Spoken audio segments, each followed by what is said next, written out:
Now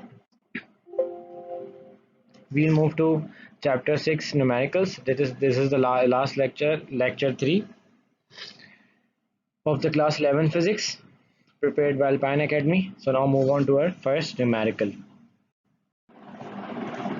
So our first numerical is a 10 kg mass is at a distance of 1 meter from a 100 kg mass.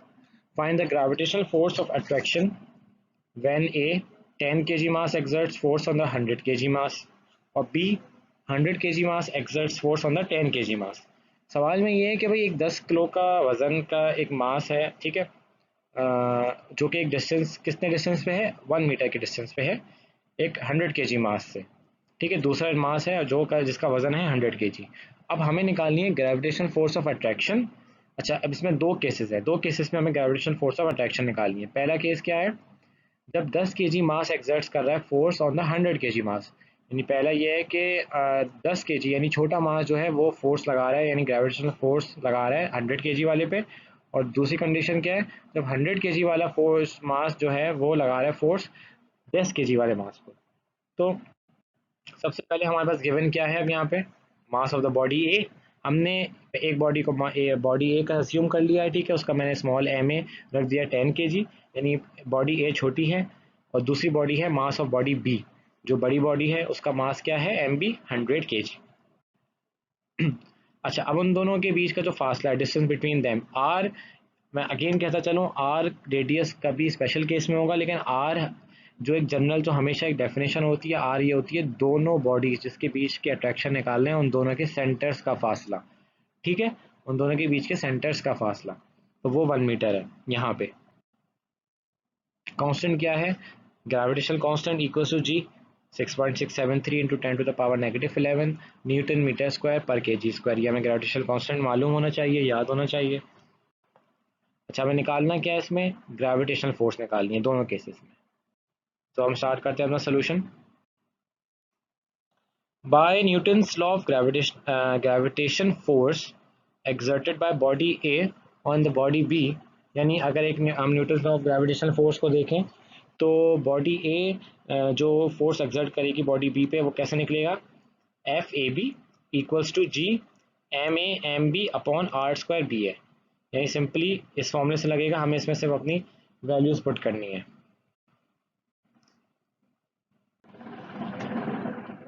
अब F A B में हमने values put की, जी की जगह हमने 6.673 into 10⁻⁻11 डाल दिया उसकी वैल्यू। और छोटे एम ए की जगह हमने 10 kg डाल दिया, एम बी की जगह 100 kg डाल दिया, अपॉन रेडियस का स्क्वायर होता है। तो यहाँ पे आपका 1 का स्क्वायर 1 ही रहा, रिमेन सेम। जब हमने कैलकुलेटर से कैलकुलेट किया तो F A B equals to 6.673 into 10⁻⁻11। अब 10 और 100 कैसे ये 10⁻³ बना, ये इस तरह बना कि आपने जब 10 की पावर यहाँ पे थी 1, ठीक है, और जब दूसरे हमने 100 से मल्टीप्लाई किया तो ये बेसिकली क्या है, 10 की पावर है ये 2, ठीक है। तो जब ये एक फॉर्मूला लॉ होता है कि जब सेम बेसिस हों और उनकी मल्टीप्लाई में हो तो उनकी पावर्स ऐड हो जाती हैं। तो ये बन जाएगा 10 और 1 प्लस 2 विच बिकम्स 10⁻³ इस तरह ये डायरेक्ट इन्होंने 3 लिखा है। आप चाहें तो डायरेक्ट भी कर सकते हैं, लेकिन ये एक अच्छा तरीका है। Now moving on F A, तो एफ ए भी हमारा कैलकुलेटर से क्या आंसर निकल के आ रहा है, 6.67 इंटू 10⁻⁻⁸ न्यूटन। और ये बहुत नेग्लिजिबल है, बहुत ही माइनर है, इस पे से कोई इतना वर्थ वरिंग नहीं है, कोई इस पे इतनी बड़ी फोर्स नहीं है। Now the force exerted by body B on body A, पहले हमने निकाली जो force exerted by body A by body A on body B. अब हम उल्टा ऑपोजिट कर रहे हैं। अब आप यहाँ पे एक चीज़ नोटिस करेंगे कि सिर्फ एफ बी ए हुआ ये, क्योंकि मैंने आपको पहले ही बताया था जब बॉडी जो बॉडी एक्सर्ट करती है वो पहले आती है नंबर में, और उसके लेटर पहले लिखा जाता है, और जिस पे एक्सर्ट हो रहा है वो आखिर में आती है, ठीक है। इसी तरह बस यहाँ पे ये चेंज हुआ, पहले एफ ए बी था, यहाँ एफ बी ए बन गया। और मासेस में बस एम बी ए और एम ए पहले यहाँ आ गया, पहले में एम ए पहले था और एम बी बाद में लिखा हुआ था। ठीक है, now moving on to next 6.673 into 10⁻⁻11 simple simple हमने इसमें भी वैल्यूज पुट कर दी अपनी जो कि हमें गिवन थी पहले ही ऑलरेडी। तो हमारा आंसर क्या बना, F B A equals to 6.67 into 10⁻⁻8 newton. ठीक है, तो दोनों की सेम बनी। इसका मतलब इससे ये सिंपली आपको ये जाहिर होता है कि दो बॉडीज हों, भले से बॉडी ए बॉडी बी पे फोर्स लगा रही है या बॉडी बी बॉडी ए पे लगा रही हो। ठीक है, क्योंकि दोनों म्यूचुअल अट्रैक्शन होती है, लेकिन दोनों की फोर्स सेम रहेगी। सिर्फ और सिर्फ डिफरेंस उनमें क्या होता है कि उनका साइन चेंज होता है। ठीक है, क्योंकि वो ऑपोजिट होते हैं, दोनों का फोर्स का साइन यानी डायरेक्शन चेंज होगी, लेकिन they will be equal in magnitude and nothing will be difference neither in magnitude, सिर्फ डायरेक्शन चेंज होगी। This shows that both the bodies will attract each other with equal and opposite force, जो कि मैंने अभी आपको पहले बता दिया। Now the second numerical is compute the gravitational acceleration at the surface of the planet Jupiter, which has a diameter as 11 times as compared with that of the Earth and a mass equal to 318 times that of Earth। अब हमें gravitational acceleration निकालनी है surface of the planet, किस कौन से planet के surface पे, Jupiter के, which has a diameter as 11 times as compared with that of the earth, यानी उसका डायमीटर क्या है, 11 टाइम्स है compare to that of the earth. यानी कि अगर हम डायमीटर ऑफ जुपिटर लिखें तो 11 टाइम्स होगा वो किसके, डायमीटर ऑफ अर्थ के। ठीक है, और इसी तरह R J equals to 11 of R E, ये भी लिख सकते हैं। ठीक है, और mass equal to 318 times of that of earth, यानी mass of Jupiter is 318 times of mass of earth. ठीक है, इस तरह इसको हम लिखेंगे, यानी ये हमें कंडीशंस गिवन है, इसकी मदद से हम लोग ग्रेविटेशनल एक्सेलरेशन निकालेंगे प्लैनेट जुपिटर की सरफेस पे। गिवन डेटा वही फिर से डायमीटर ऑफ जुपिटर दिया हुआ है जो भी मैंने आपको बता दिया पहले, D J equals to 11 D E. ठीक है, दूसरी चीज़ क्या दी हुई है, रेडियस ऑफ जुपिटर, वही डायमीटर है तो उसको रेडियस भी लिख सकते हैं क्योंकि कोई फर्क नहीं पड़ेगा, R J equals to 11 R E होगा। अच्छा, third and the last but not the least जो चीज़ हमें दी हुई है वो मास ऑफ जुपिटर है, यानी M J which is 318 M E, यानी मास ऑफ द जुपिटर है वो 318 गुना है मास ऑफ अर्थ का, यानी कितना ज़्यादा है। जिस तरह 11 गुना अर्थ का रेडियस है, अर्थ के रेडियस से जुपिटर बड़ा है, मतलब 11 गुना, इसी तरह अर्थ के मास से 318 गुना बड़ा है मास का जुपिटर का मास। ठीक है, अब हमें निकालना क्या है, वही ग्रेविटेशन एक्सेलरेशन ऑन जुपिटर जी जे, इसको मैं जी जे लिखा हुआ है क्योंकि ग्रेविटी है जे की। और सोल्यूशन अब हम करेंगे gravitation acceleration on the surface of the earth is, अच्छा अब जो सरफेस ऑफ द अर्थ पे जो ग्रेविटेशनल एक्सेलरेशन है वो क्या होती है, G equals to M E, capital M E G, gravitational constant 6.67 into 10⁻⁻11 newton metre square पर के जी स्क्वायर। यूनिट्स का बहुत ध्यान रखिएगा, यूनिट्स गलत होते हैं तो पूरा सवाल भी कभी कभी गलत कर देते हैं, इसलिए यूनिट्स का बहुत ध्यान रखिएगा। अपॉन में आर ई स्क्वायर यानी रेडियस ऑफ अर्थ, ये हमारे पास है ग्रेविटेशनल एक्सेलरेशन है अर्थ की सरफेस पे। अब हम आगे चलेंगे और फिर इसको आगे सॉल्व करेंगे। अब हम gravitational acceleration on the surface of Jupiter कैसे निकालेंगे, किस फॉर्मूले से, वही जो हमने पहले फॉर्मूला अर्थ के लिए लिखा था, अब हमने उसमें सिर्फ क्या कर दिया, जी ई और आर ई और एम ई की जगह क्या कर दिया है, जी जे एम जे और आर जे। तो हमारे पास ये जो फॉर्मूला बन गया, ये बन गया आपका सरफेस ऑफ जुपिटर का। ठीक है, ग्रेविटी का उसकी। अब क्योंकि एम जे पहले बताया था, M J is 318 times of M E, तो हमने एम जे में डाल दिया 318 टाइम्स ऑफ एम ई। ठीक है, और आर जे क्या था, वो रेडियस ऑफ द अर्थ क्या था, 11 गुना ज़्यादा था रेडियस ऑफ द अर्थ से, तो हमने आर जे में क्या डाल दिया, 11 टाइम्स ऑफ आर ई। तो हमारे पास नई इक्वेशन ये बन गई। ठीक है, अब हम इसको एक तरीके से सॉल्व करेंगे। 318 और 11 का स्क्वायर क्या होता है, 11 11 ज़ा 121 होता है, तो 318 अपॉन 121 हमने अलग कर दिया, और बाकी capital G capital M E और अपॉन में कैपिटल आर ई स्क्वायर का स्क्वायर, ये सब हमने एक जगह सीधे हाथ पे लिख दिया। Now G J equals to 318 121 G M E R E square. अब ये जो फैक्टर है ये किसके बराबर है? जी ई के बराबर है जी ऑफ अर्थ के। ठीक है, तो हम क्या करेंगे, सिंपली शॉर्टकट है ये कि हमने we know that G equals to M E G upon R E square. तो हमने देयरफॉर क्या किया, जी जे 318 अपॉन 121 इस पूरे फैक्टर की जगह क्या लिख देंगे, G J equals to 2.63 G E. Shortcut कर दिया, जो पूरी वैल्यूज हम सब्स्टिट्यूट करें इससे बेहतर है सिंपल हमने जी ई डाल दिया उसकी जगह। नाउ नाउ हमें ये पता है कि जी ई 9.8 मीटर पर सेकेंड स्क्वायर होता है। तो हमने क्या किया, जी जे इक्वल्स टू 2.63 इंटू 9.8, ये हमने फैक्टर पूरा मल्टीप्लाई करा देना है। अब इससे हमारे पास ग्रेविटी ऑन द जुपिटर निकल आएगी, जो कि निकल आई 25.774 मीटर पर सेकेंड स्क्वायर। यानी ग्रेविटी ऑफ द जुपिटर आपकी 2.63 टाइम ज़्यादा है अर्थ की ग्रेविटी से। ठीक है, इस तरह हमें ये रिलेशन नहीं पता चल गया कि कितने टाइम ज़्यादा है, कि 2.63 टाइम ज़्यादा है वो अर्थ की ग्रेविटी से, gravity on the Jupiter. Now, moving on to our third question, which is the mass of the planet Jupiter is 1.9 into 10 to the power 27 kg, and that of the Sun is 2.0 into 10 to the power 30 kg. यानी जो planet Jupiter का मास है, जो astronomical data के हिसाब से वो 1.9 into 10 to the power 27 KG है। ठीक है, उसका वजन। और जो सन का मास है वो है 2.0 into 10 to the power 30 KG.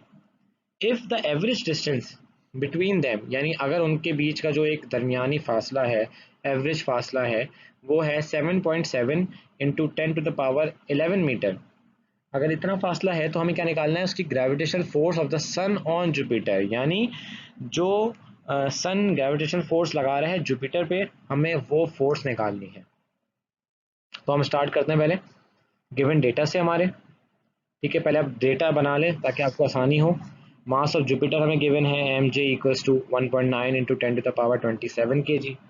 ठीक है, मास ऑफ सन गिवन है हमें M S equals to 2.0 into 10 to the power 30 K जी। और तीसरी चीज हमें क्या गिवन है, distance between the Jupiter and sun which is capital R equals to 7.78 into 10 to the power 11 metre. ठीक है, हमें ये डिस्टेंस भी गिवन है। अब हमें फाइंड क्या करना है, फाइंड भी आप एक जगह लिख लें, gravitational force of the sun on Jupiter, यानी एफ एस जे। इसको हम इस तरह भी लिख सकते हैं, ये सिंपल एफ लिख दें कोई मसला नहीं होता।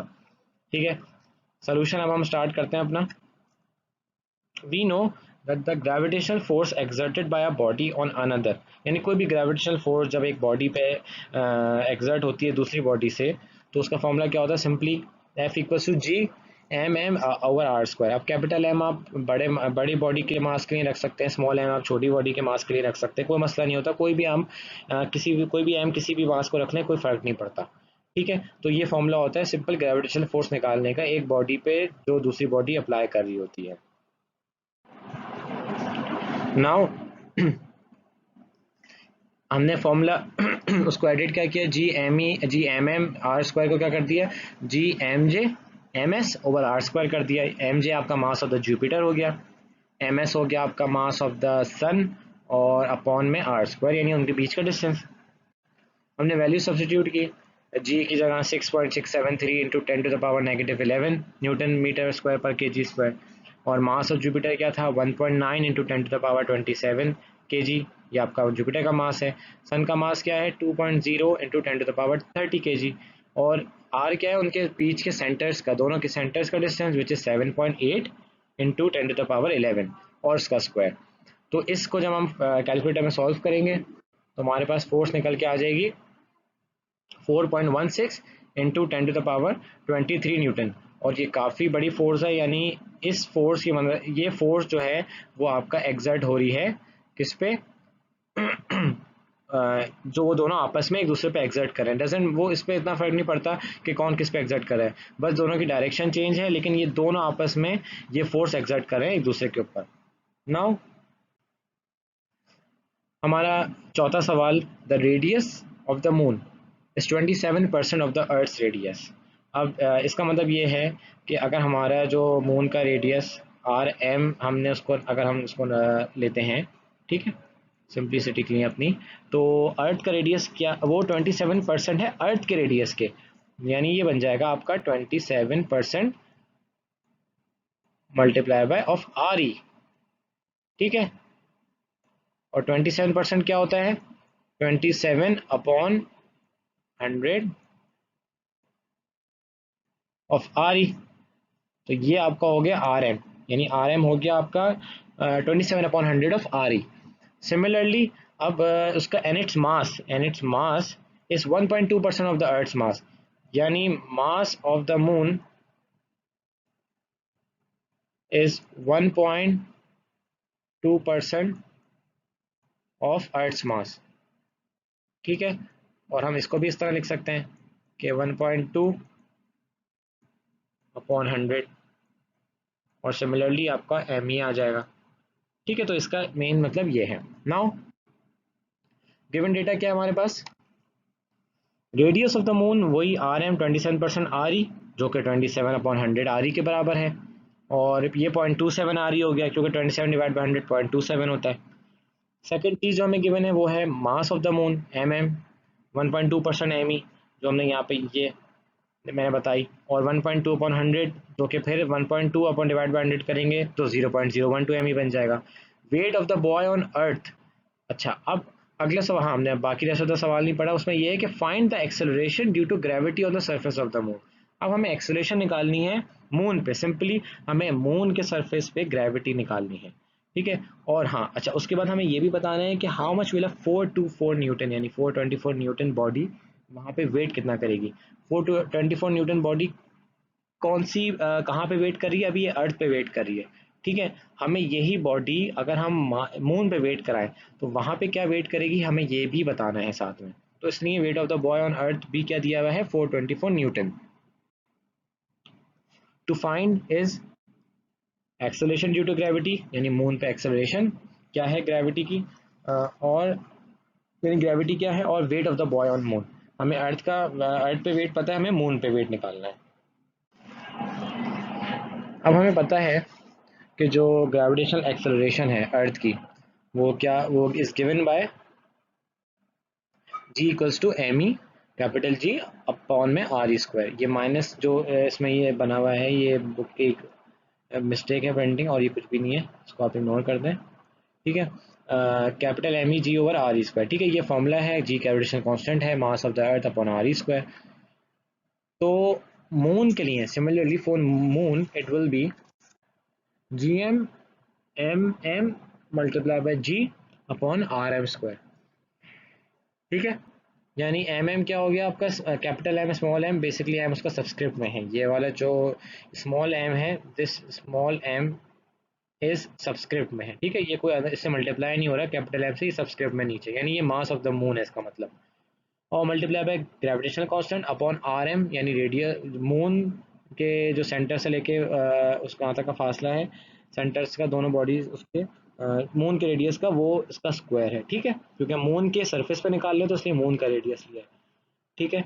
अब हमने मास ऑफ द मून क्या था, 0.012 times of mass of earth था, तो हमने उसकी जगह सब्स्टिट्यूट कर दिया उसकी value, gravitational constant as it is रहा, ठीक है। और आर एम जो था रेडियस ऑफ द मून, वो था 0.27 टाइम्स ऑफ आर ई, यानी 0.27 times of radius of earth, तो हमने वो सब्स्टिट्यूट कर दिया आर एम की जगह, और बाकी इसका होल स्क्वायर है।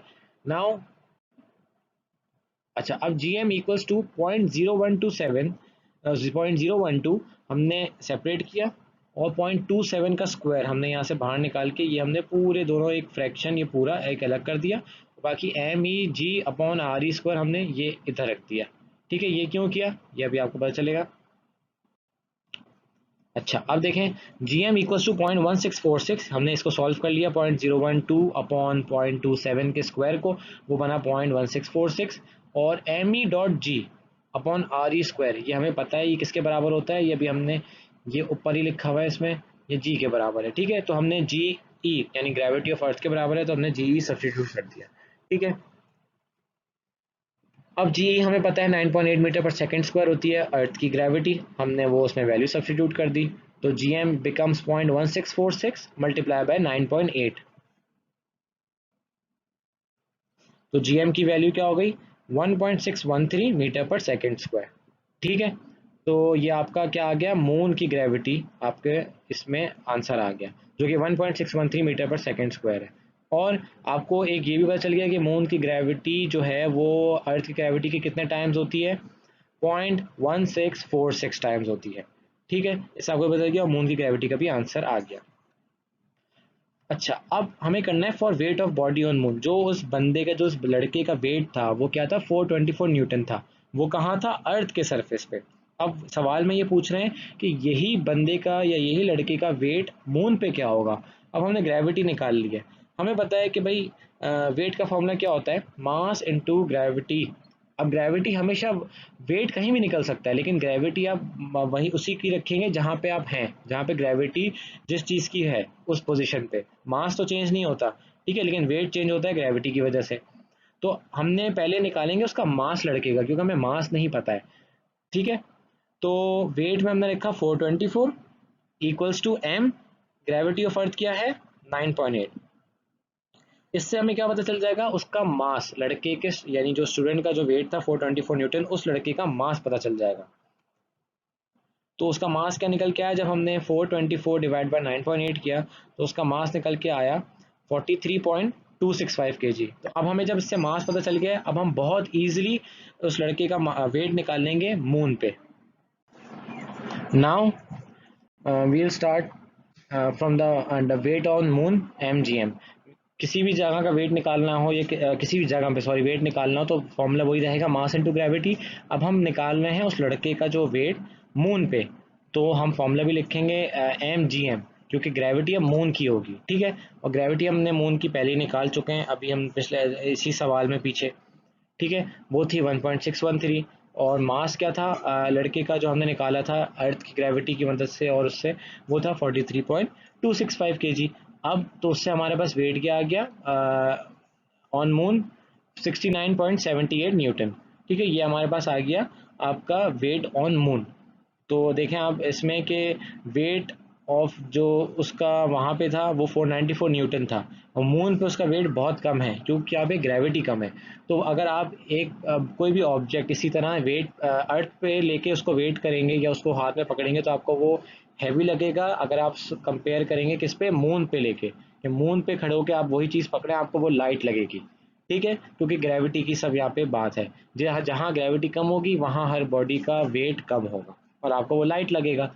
जहाँ वेट ग्रेविटी ज़्यादा होगी वही चीज़ बहुत हैवी हो जाएगी और आपको उसका वेट ज़्यादा लगेगा।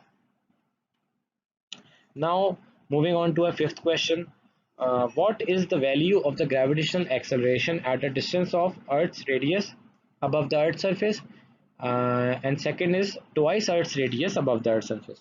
अच्छा, इसमें ये हमसे पूछ रहे हैं कि वैल्यू निकालें आप ग्रेविटेशनल एक्सेलरेशन की किस डिस्टेंस पे, कि कोई भी ऑब्जेक्ट है या कोई भी चीज़ है या कोई डिस्टेंस आपका अर्थ के रेडियस से उतना ही ऊपर है के उतना ही रेडियस ऐड करता है। यानी एच, यहाँ पे एच हमारे पास क्या था आपको मैं बताता चलो, एच वो था ना जो हाइट ऊपर कितनी अबव जा रही है, तो एच यहाँ पे आर ई के बराबर हो जाएगा। इसका मतलब H will become here equals to R ई।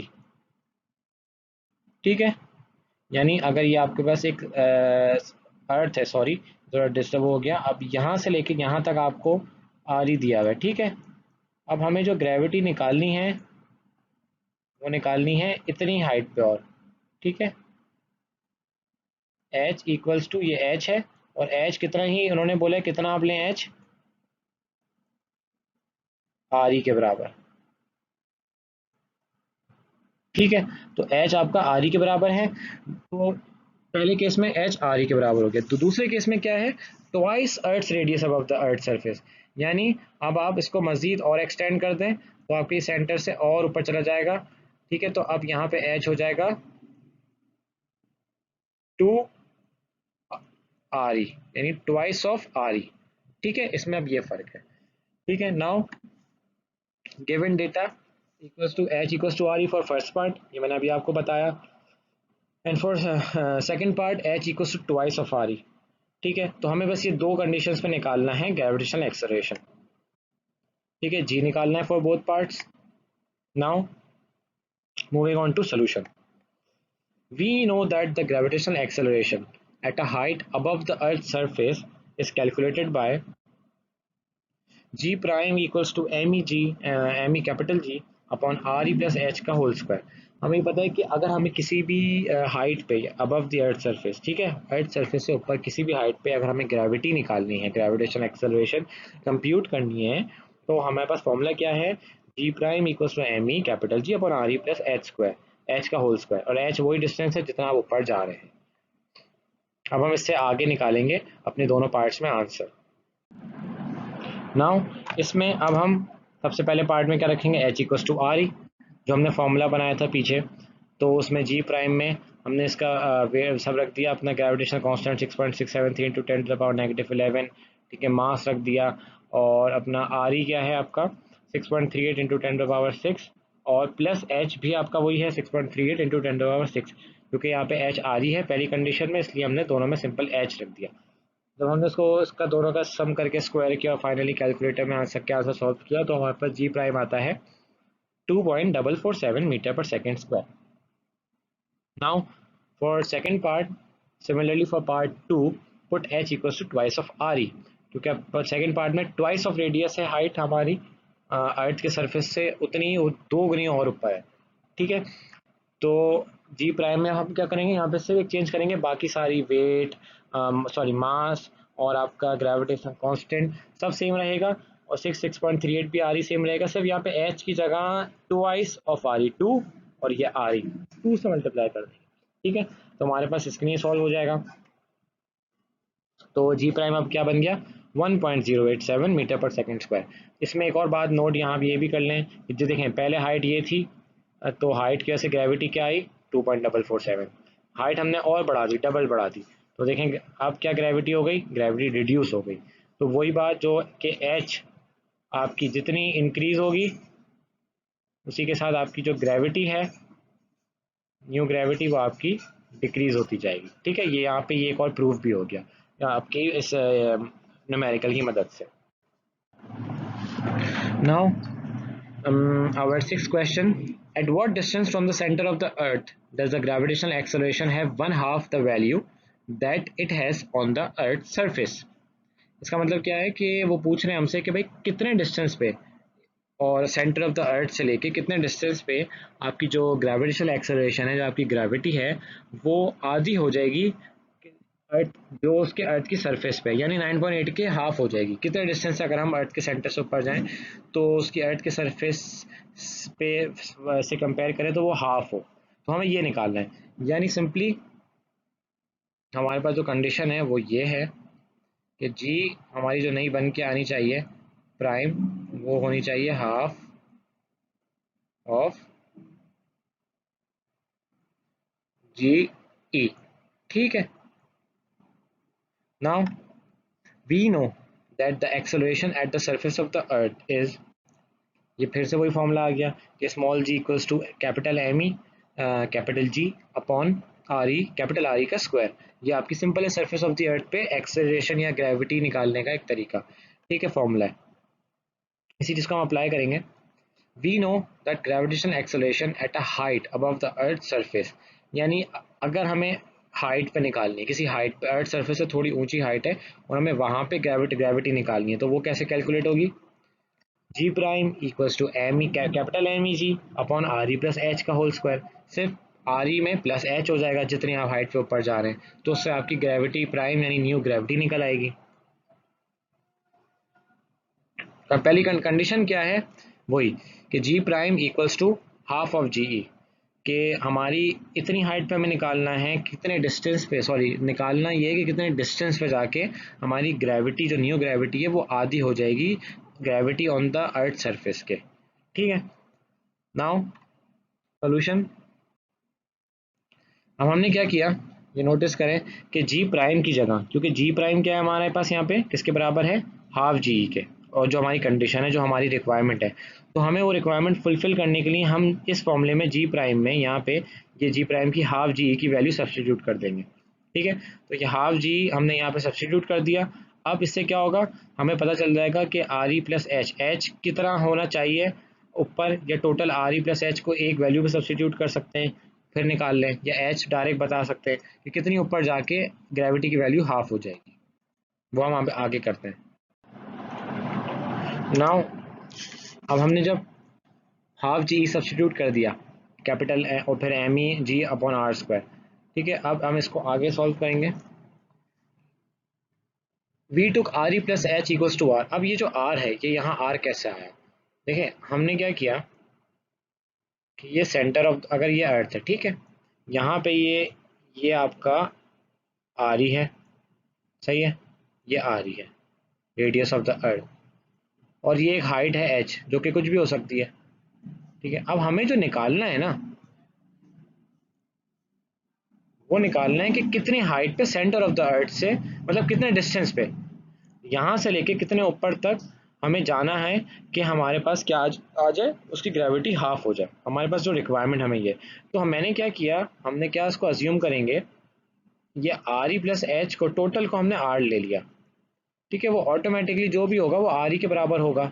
हम क्यों इतना सेपरेटली जाएं कि आर ई को अलग लिखें एच को अलग लिखें, ठीक है, हमें तो टोटल डिस्टेंस निकालना है सेंटर से लेके कितने ऊपर तक का, कि सेंटर से कितने ऊपर तक जाके कहाँ तक जाके वो ग्रेविटी हाफ हो जाएगी जितनी यहाँ पे होगी, ठीक है, कि यहाँ पे जाके वो ग्रेविटी जी प्राइम आपकी will become half of G ई,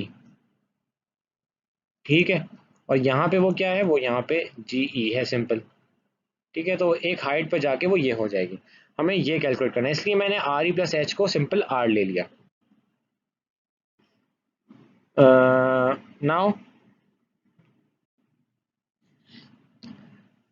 अब हम क्या करेंगे, एक we know G E equals to M E dot G upon R E square.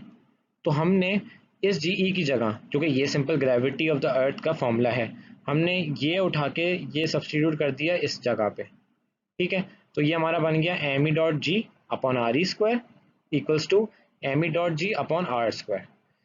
ये जब बन गया तो उससे क्या होगा फायदा हमें, ये हमारे पास ये एम ई से कैंसिल हो गया, this small capital G cancels out with capital G, ठीक है।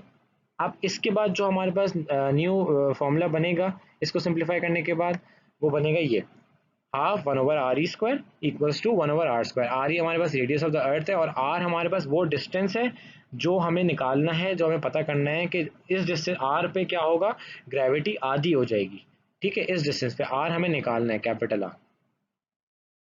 हमने क्या किया फिर उसके बाद, ये कैपिटल आर ई स्क्वायर को उधर ले गए, जब आर ई स्क्वायर को उधर ले गए तो वो हमने इसको होल फॉर्म में स्क्वायर लिख दिया, ठीक है, क्योंकि ये पूरा एक ही था, तो हमने इसको आर ई अपॉन आर का होल स्क्वायर कर दिया। Now taking square root on both sides, यानी R E upon R square का भी अंडर रूट लेंगे और वन ओवर टू का भी अंडर रूट लेंगे। जब अंडर रूट लिया तो आर ई ओवर आर का होल स्क्वायर का simple R E over R बन गया वो बाहर आके, ठीक है, लेकिन वन ओवर टू का जो अंडर रूट लिया तो वो टू रूट में चला गया। नाउ अब हमने क्या किया, कैपिटल आर को हम दूसरी तरफ ले गए, यानी कैपिटल आर को हम ले गए इस तरफ और टू को हम ले आए इस तरफ, ठीक है, तो ये बन गया R equals to root two of R E. यानी इससे एक ये बात हो गई कि आर जो है, जो डिस्टेंस है जिस पे ग्रेविटी आधी हो जाएगी, वो रूट टू टाइम्स है आर ई का, ठीक है, यानी रेडियस ऑफ द अर्थ को हम जब रूट टू से मल्टीप्लाई कर देंगे तो ऑटोमेटिकली हमारे पास ग्रेविटी इस डिस्टेंस वो पता चल जाएगा, डिस्टेंस जिस पे ग्रेविटी आधी होगी। तो रूट टू क्या होता है, 1.41, कैलकुलेटर से आप कर लीजिएगा, 1.41 वैल्यू होती है उसकी। तो अब इस पे हम जब मल्टीप्लाई करेंगे तो हमारे पास वो डिस्टेंस आ जाएगा आर, कैपिटल आर, ठीक है, तो capital R equal to 1.41 of R E, ये हमारा आंसर हो गया। Now our next question number 7. Compute the gravitational attraction between two college students of mass 80 and 50 kg respectively, 2 meter apart from each other. Is this force worth worrying about? अच्छा, हमें निकालनी है gravitational attraction दो college students के बीच में, ये दो उनका मास हमें गिवन है, पहले एक का मास है 80 kg और दूसरे का मास है 50 kg रिस्पेक्टिवली, का मतलब कि पहले का 80 दूसरे का 50, ठीक है। और 2 metre apart from each other का क्या मीनिंग है कि उन दोनों का फासला, उन दोनों के सेंटर्स का फासला या उन दोनों का distance between them is 2 metre. और फिर ये हमसे पूछ रहे हैं कि ग्रेविटेशनल अट्रैक्शन निकालने के बाद, यानी फोर्स निकालने के बाद आप ये बताएं कि क्या ये वरिंग अबाउट है। इससे सवाल में वो ये पूछना चाह रहे हैं कि जैसे कि अगर ज़्यादा फोर्स आई, बहुत ज़्यादा फोर्स आई, तो वो दोनों, ऑब्वियसली बात है, स्टूडेंट्स आपस में जाके मिल जाएंगे, एकदम से अटैच हो जाएंगे, क्योंकि ग्रेविटी तो जितनी ज़्यादा होगी, ग्रेविटेशन फोर्स जितनी ज़्यादा होगी, वो दो ऑब्जेक्ट्स तो आपस में चिपकेंगे। लेकिन फोर्स तो हर दो बंदों के बीच में, हर दो ऑब्जेक्ट्स के बीच में लाजमी होती है। बस ये डिपेंड करता है कि वो इतनी है कि वो ना होने के बराबर है या बहुत है। ठीक है, वो पता, उससे पता चलेगा वो फोर्स के मैग्नीट्यूड, और वही हमें निकालना है। फिर हमें उस पर एनालाइज करना है, बताना है कि क्या इससे कोई हमें वरी करने की ज़रूरत है। गिवन डेटा क्या है हमारे पास? पहला है हमारे पास mass of one college student, जो कि है m1 equals to 80 kg। Mass of other college student है 50 kg, m2। और उनके बीच का डिस्टेंस हमें दिया हुआ है, distance between them is 2 metre. ठीक है, now to find what we have to find in it, we have to find the gravitational attraction force between both students। हमें दोनों स्टूडेंट्स के बीच की ग्रेविटेशनल अट्रैक्शन फोर्स यानी ताकत निकालनी है, जिसे हम एफ कहते हैं, कैपिटल एफ। अब सोल्यूशन पे जाते हैं हम लोग। We know that magnitude of force of attraction is given by, हमें पता है भाई कि अगर फोर्स ऑफ अट्रैक्शन निकालनी है, ग्रेविटेशनल फोर्स ऑफ अट्रैक्शन निकालनी है, तो उसका मैग्नीट्यूड का फॉर्मूला क्या है? बहुत आसान है, F equals to G M M over R square. ठीक है, M capital M small M कोई मैटर नहीं करता, आप कोई भी मास में किसी का भी मास रख सकते हैं। ठीक है, कैपिटल जी आपका ग्रेविटेशन कांस्टेंट है, और कैपिटल आर आपका distance between the both of the bodies. हमने सिंपली इसमें क्या किया कि जी की जगह वही डाल दिया 6.673 इंटू 10⁻⁻11 उसकी value.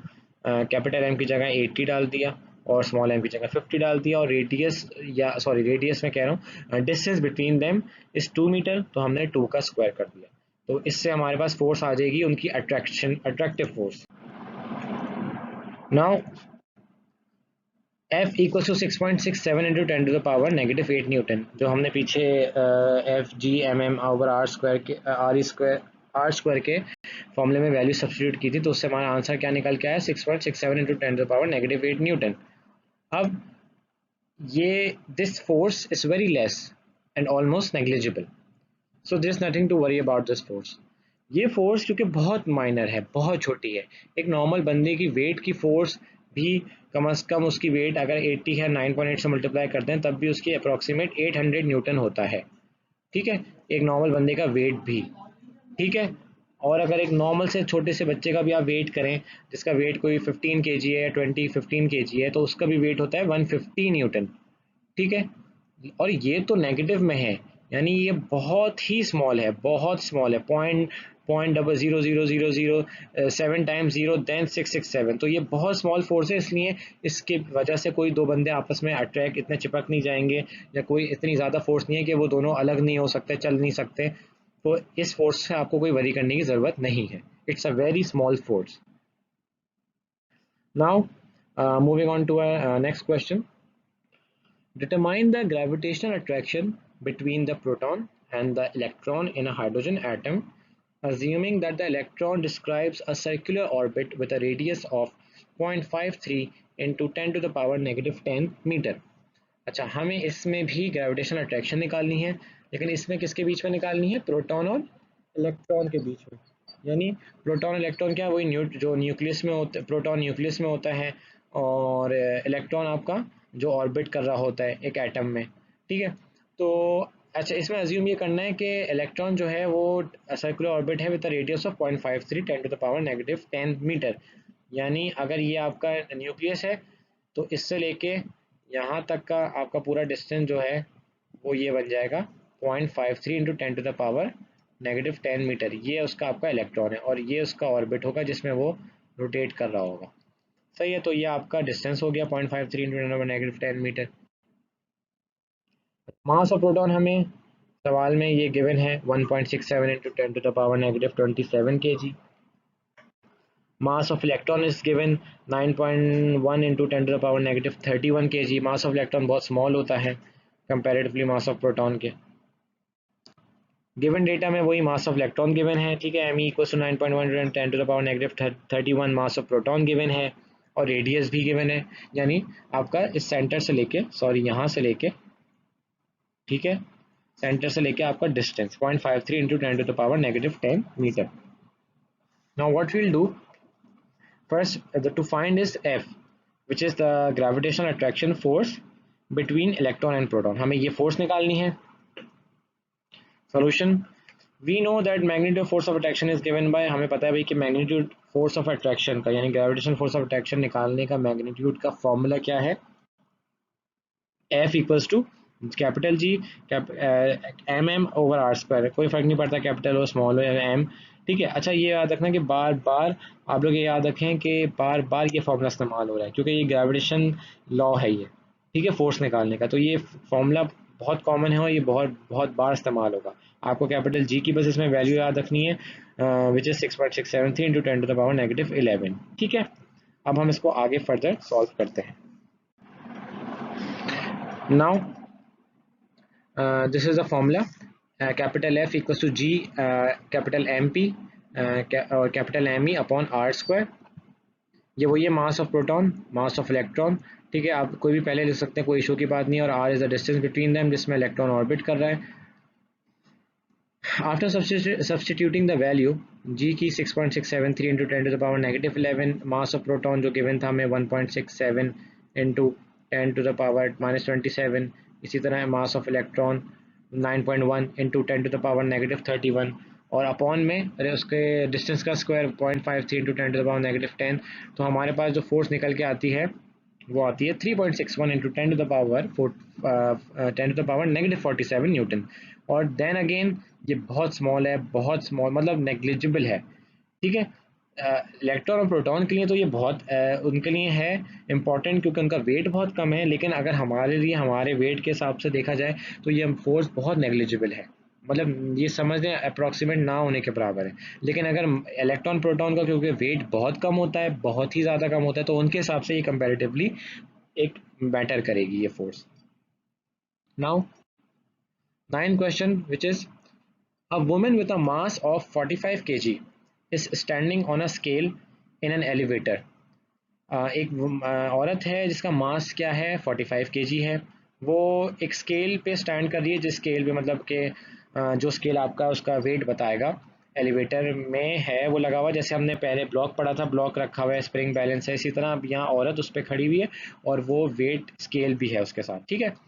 The elevator accelerates upward with a constant acceleration of 1.2 metre per second square.